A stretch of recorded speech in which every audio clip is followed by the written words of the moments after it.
ಮೈಸೂರು ಜಿಲ್ಲೆ ಎಸ್.ಟಿ. ಕೋಟೆ ತಾಲೂಕು ಕಾನೂನು ಸೇವಾ ಸಮಿತಿ, ತಾಲೂಕು ಆರೋಗ್ಯಾಧಿಕಾರಿಗಳ ಕಚೇರಿಯ ಸಂಯುಕ್ತಾಶ್ರಯದಲ್ಲಿ ವಿಶ್ವ ಏಡ್ಸ್ ದಿನಾಚರಣೆಯನ್ನ ಹಮ್ಮಿಕೊಳ್ಳಲಾಗಿತ್ತು. ವಿಶ್ವ ಭಾರತಿ ಪ್ರಥಮ ದರ್ಜೆ ಕಾಲೇಜಿನ ಆವರಣದಲ್ಲಿ ಹಮ್ಮಿಕೊಂಡಿದ್ದ ಕಾರ್ಯಕ್ರಮವನ್ನ ತಾಲೂಕು ಆರೋಗ್ಯಾಧಿಕಾರಿ ಡಾ. ರವಿಕುಮಾರ್ ದೀಪ ಬೆಳಗಿಸಿ ಉದ್ಘಾಟಿಸಿದ್ರು.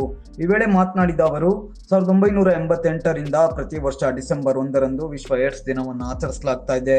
ಇದು HIV ಸೋಂಕಿನ ಹರಡುವಿಕೆಯಿಂದ ಉಂಟಾಗುವ ಏಡ್ಸ್ ಸಾಂಕ್ರಾಮಿಕ ರೋಗದ ಬಗ್ಗೆ ಜಾಗೃತಿ ಮೂಡಿಸಲು ಮತ್ತು ಈ ಕಾಯಿಲೆಯಿಂದ ಸಾವನ್ನಪ್ಪಿದವರನ್ನ ಶೋಕಿಸಲು ಮೀಸಲಾಗಿರುವ ಅಂತಾರಾಷ್ಟ್ರೀಯ ದಿನವಾಗಿದೆ. ಏಡ್ಸ್ ನಿಯಂತ್ರಣಕ್ಕೆ ಕೈಗೊಳ್ಳಬೇಕಾದ ಮುಂಜಾಗ್ರತಾ ಕ್ರಮ ಹಾಗೂ ಏಡ್ಸ್ ದಿನಾಚರಣೆಯ ಸದುದ್ದೇಶವನ್ನ ತಿಳಿಸಿದರು.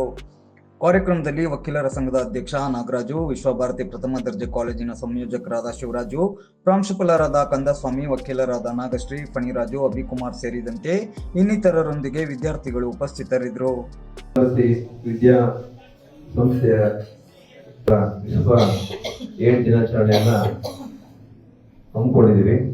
ಇಲ್ಲಿ ವೇದಿಕೆ ಮೇಲೆ ಹಾಜರಿರುವಂತ ಗೌರವಾನ್ವಿತ ಶ್ರೀಯುತ ಗಂಗರಾಜ್ ಸರ್ ಅವರು, ರಾಮು ಹೇಳಿದಾಗೆ ಇದು ಸಂಭ್ರಮ ಪಡುವಂತ ಆಚರಣೆ ಅಲ್ಲ,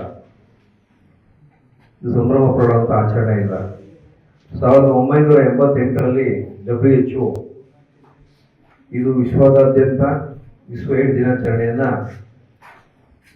ಆಚರಣೆ ಮಾಡಬೇಕು ಅನ್ನೋ ನಿಟ್ಟಿನಲ್ಲಿ ಸುಮಾರು 1988ರಿಂದ ಇಲ್ಲಿವರೆಗೂ ಪ್ರತಿ ವರ್ಷ ಡಿಸೆಂಬರ್ 1ರಂದು ವಿಶ್ವ ಏಡ್ಸ್ ದಿನಾಚರಣೆಯನ್ನ ಆಚರಣೆ ಮಾಡ್ತಾ ಬರ್ತಾ ಇದ್ದೀವಿ.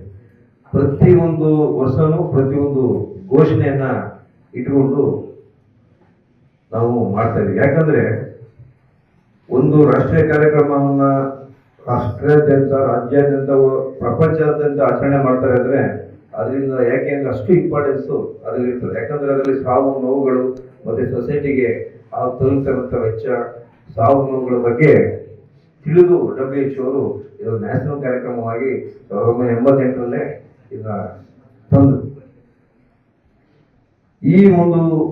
ಈ ವರ್ಷದ 2025 ವರ್ಷದ ಘೋಷಣೆ ಏನು ಅಂದ್ರೆ, ಏನು ನಾವು HIV ಏಡ್ಸ್ ತಡೆಗಟ್ಟಕ್ಕೆ